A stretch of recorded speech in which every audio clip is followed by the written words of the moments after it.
উচ্ছে বা করলা এইভাবে রান্না করে দেখুন, যারা উচ্ছে খেতে চায় না তারাও চেয়ে চেয়ে খাবে। নমস্কার বন্ধুরা, রুচির কিচেনে সবাইকে স্বাগত জানাই। আজ নিয়ে এসেছি উচ্ছে, আলু আর মুসুরির ডালের দারুণ টেস্টি একটি রেসিপি। তো এইভাবে একবার হলেও বানিয়ে দেখুন, বাচ্চা থেকে বড় সকলেই খাবে। ভীষণই টেস্টি হয় আর একদমই কিন্তু তেতো হয় না এইভাবে রান্না করলে। চলুন রেসিপিটা দেখে নিয়ে যাক, আশা করি ভালো লাগবে। এখানে আমি 3টে করলা বা উচ্ছে নিয়ে নিয়েছি। তো এইভাবে উচ্ছেগুলোকে কেটে নিতে হবে। দেখুন আমি কিভাবে কেটেছি, গোল গোল করে। আর খুব বেশি মোটা করবেন না, আবার খুব বেশি পাতলাও করবেন না। এখন এই বীজগুলো যেহেতু শক্ত হয়ে গিয়েছে, আমি বীজগুলোকে বাদ দিয়ে দেব। যেগুলো নরম রয়েছে সেগুলোকে কিন্তু রেখে দেব। তো এইভাবে আমি উচ্ছেটাকে কেটে নিয়েছি আর এখন এই উচ্ছেটাকে খুব ভালো করে ধুয়ে নিতে হবে। তো এখানে আমি জল নিয়ে উচ্ছেটাকে ভালো করে 2-3 বার জল পাল্টিয়ে পাল্টিয়ে ধুয়ে নেব। তো দেখুন বন্ধুরা, উচ্ছেটাকে ধুয়ে আমি একটা প্লেটে নিয়েছি আর উচ্ছেটাকে কিভাবে কেটেছি একটু দেখে নিন আবারও ভালো করে। এখন এই উচ্ছের মধ্যে দিতে হবে অল্প করে একটু লবণ আর অল্প করে একটু হলুদের গুঁড়ো।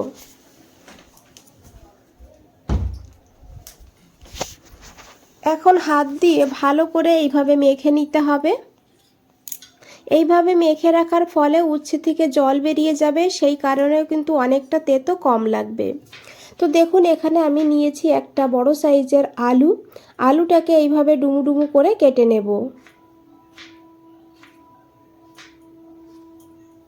আলুটাকে দেখুন এইভাবে কেটে নিয়েছি আর এখন আলুটাকেও খুব ভালো করে ধুয়ে নিতে হবে।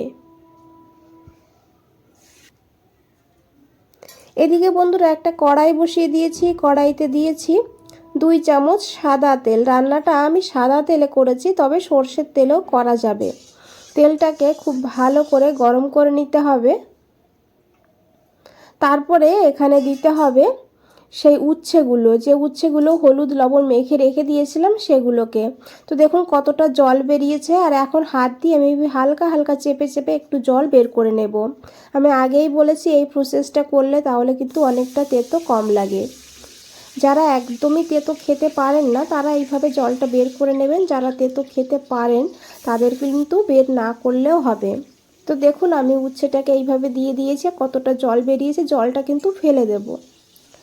আর এখন এই উচ্ছেটাকে মিডিয়াম ফ্লেমে ভালো করে ভেজে নেব।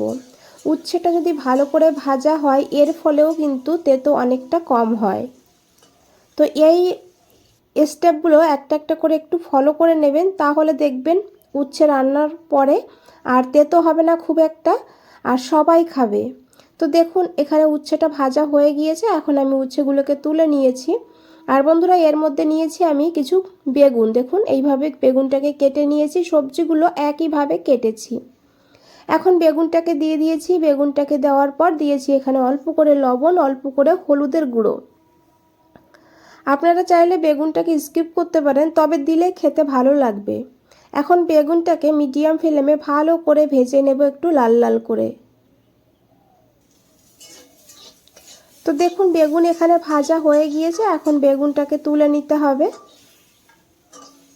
আর এই কড়াইতে আমি আরও 2 চামচ তেল দিয়েছি। তেলটাকে খুব ভালো করে গরম করে নিতে হবে। তারপরে এখানে ফোড়নে দিতে হবে 1/2 চামচ গোটা জিরা।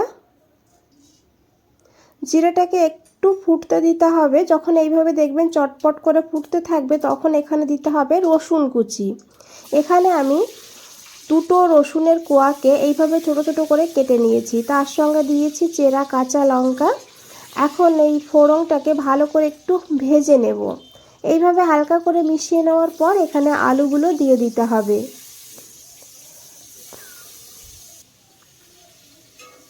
তো দেখুন বন্ধুরা আলুটাকে দিয়ে দিয়েছি আর এখন আলুটাকে এইভাবে 2 মিনিট একটু ভেজে নেব। আলুটা যদি ভালো করে ভাজা হয় তাহলে কিন্তু এই রান্নার স্বাদটা অনেকটাই বেড়ে যায়। তো দেখুন এখানে আলু ভাজা হয়ে গিয়েছে, এখন এখানে দিয়ে দেবো পেঁয়াজ কুচি। এখানে আমি ছোট সাইজের একটা পেঁয়াজ এইভাবে বড় বড় করে একটু কেটে নিয়েছি। এই রেসিপির জন্য এইভাবে একটু বড় বড় করে পেঁয়াজটা কেটে নেবেন, এতে কিন্তু স্বাদটা অনেকটা বেড়ে যাবে। পেঁয়াজটাকে দিয়েও এইভাবে ভালো করে আলুর সঙ্গে একটু ভাজা ভাজা করে নেব, যাতে পেঁয়াজের কাঁচা গন্ধটা চলে যায়।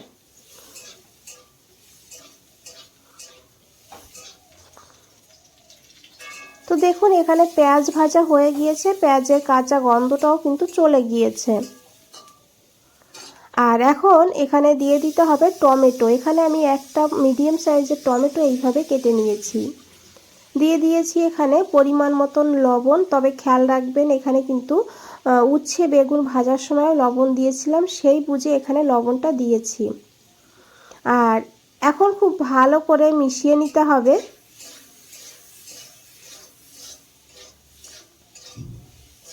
বন্ধুরা রেসিপিটা দেখতে থাকুন, আশা করি ভালো লাগবে। আর এইভাবে যদি বানিয়ে না থাকেন তাহলে একবার হলেও বানানোর অনুরোধ রইল।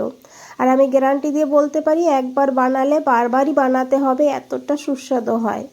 তো দেখুন এখানে আমি দিয়ে দিয়েছি হাফ চামচের একটু কম হলুদের গুঁড়ো, আর দিয়েছি ঝাল লঙ্কার গুঁড়ো হাফ চামচ। তবে ঝাল আপনারা আপনাদের টেস্ট মতন নেবেন। আমি কাঁচা লঙ্কারও ব্যবহার করেছি, আবার শুকনো লঙ্কাও দিয়েছি।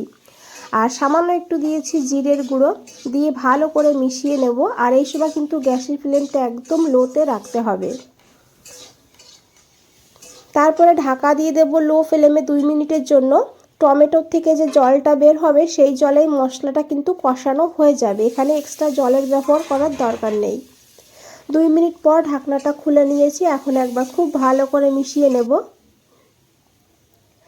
আর এদিকে দেখুন আমি নিয়েছি 1 মুঠ মুসুরির ডাল। ডালটাকে আমি আধা ঘন্টা আগে ভালো করে ধুয়ে গরম জলে ভিজিয়ে রেখে দিয়েছিলাম। আর মুসুরির ডাল কিন্তু রান্না হতে খুব বেশি সময় লাগে না, তাই এইভাবে আধা ঘন্টা আগে একটু ভিজিয়ে রাখলে রান্নাটা কিন্তু আরও তাড়াতাড়ি হয়ে যাবে। ডালটাকে দিয়েও এইভাবে 1-1.5 মিনিট ভেজে নেব।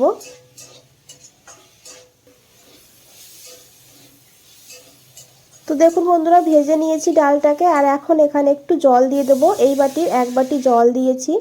জলটাকে দিয়ে খুব ভালো করে মিশিয়ে নিতে হবে। তারপরে ঢাকা দিয়ে লো টু হাই ফ্লেমে 5 মিনিট রান্না করতে হবে। 5 মিনিট পর ঢাকনাটা খুলে নিয়েছি। এখানে কিন্তু ডাল আলু প্রায় সিদ্ধ হয়ে গিয়েছে। দেখুন আলুও সিদ্ধ হয়ে গিয়েছে আর ডালও সিদ্ধ হয়ে গিয়েছে।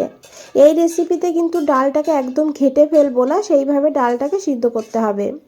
এখন এখানে আমি সেই ভেজে রাখা উচ্ছে আর বেগুনটাকে দিয়ে দিয়েছি।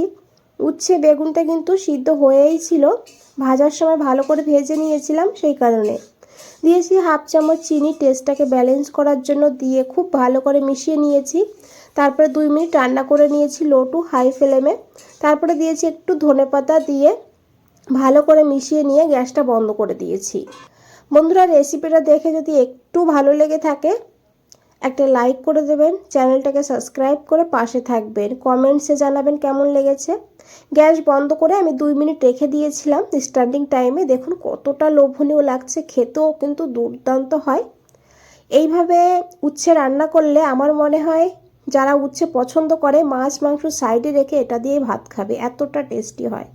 বন্ধুরা আজ তাহলে এই পর্যন্তই, ফিরে আসছি নতুন কোনো রেসিপি নিয়ে। ভালো থাকবেন, সুস্থ থাকবেন। সবাইকে অনেক অনেক ধন্যবাদ এত সময় ধৈর্য ধরে রেসিপিটা দেখার জন্য।